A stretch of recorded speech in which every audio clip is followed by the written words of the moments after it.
media, and he published bestseller books in entrepreneurship area. And also he's running the best entrepreneurship education program in USA. The next speaker is Michele Oljan. He's the president of European Chamber, and he's an entrepreneur and leader of young entrepreneurs in Europe. And also we have two discussants. First discussant is President Jake Schwartz. He is CEO and co-founder of General Assembly. And also last, okay, you can give the big applause. Okay, second discussant is President Michael Lee. Actually, he's Korean. He's the president of Young Entrepreneurs Society of Korea. I think he has very strong and wide international networks of entrepreneurship area. Okay, let's start the first presentation. Professor Michael Morris. Okay. Thank you. Okay. Would you give him big applause? Okay. Applause. Yeah. Good afternoon. It's an honor to be here and to talk about a subject that is near to my heart and I think especially critical today in Korea, critical today around the world. I want to start with a quote that is my favorite quote, from a good Irishman, George Bernard Shaw. Shaw tells us that the reasonable man or woman adapts himself or herself to the world. The unreasonable one persists in trying to adapt the world to himself or herself. Therefore, all progress depends on unreasonable men and women. Entrepreneurship is a celebration of the unreasonable.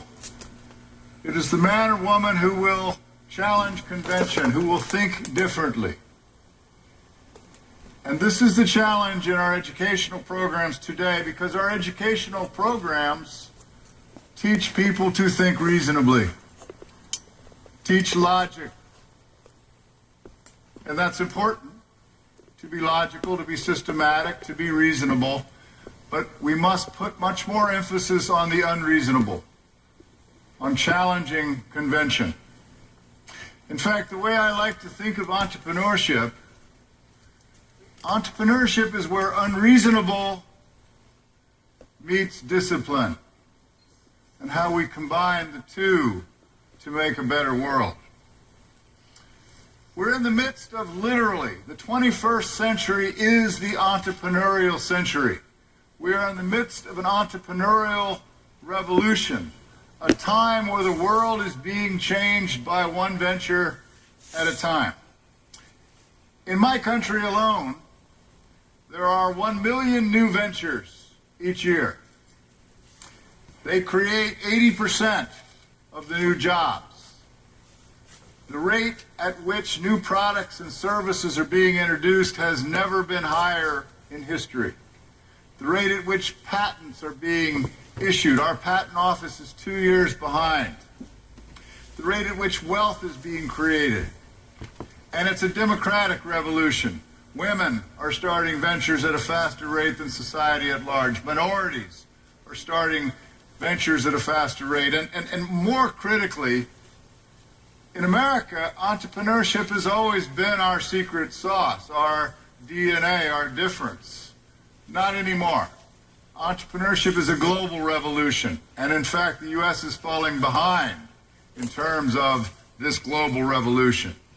If you consider the Global Entrepreneurship Monitor that tracks levels of entrepreneurship by society, and you look at the countries with the highest GEM scores, Cameroon, Uganda, Ecuador, Chile, Thailand, this is truly a global revolution.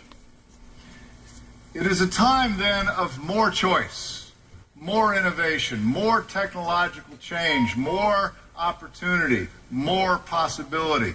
This is what the 21st century is about. In fact, my argument is that the at-risk country, the at-risk community, the at-risk city, the at-risk organization, the at-risk individual is the one not prepared for this entrepreneurial revolution. My argument is ultimately the advantage, the source of sustainable competitive advantage is entrepreneurship. When we think about entrepreneurship today, we think about it differently. Here I provide you with two of the contemporary definitions of entrepreneurship.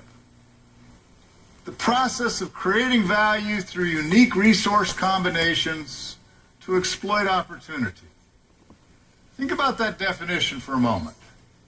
What do you not see in that definition? It says nothing about starting and running a small business. It says nothing about profit. What it does say is that entrepreneurship is a process, that entrepreneurs create value, that entrepreneurs put resources together in slightly different ways, and that entrepreneurs exploit opportunity. And the most important word in that definition is process. Why? Because entrepreneurship is a manageable process. As a process, it can be broken into steps or stages. As a process, it can be managed. It can be ongoing. And importantly, it can be applied in lots of different contexts. Startup context, family business context, corporate entrepreneurship context, social entrepreneurship context. As a process, we come to understand that anybody can do it. Anybody can learn this process. Anybody can manage this process. There's an old myth, there's an old wives' tale that entrepreneurs are somehow born. They are not. They are us. And the second perspective on entrepreneurship is that it is the pursuit of opportunity without regard to resources controlled. This is an important perspective.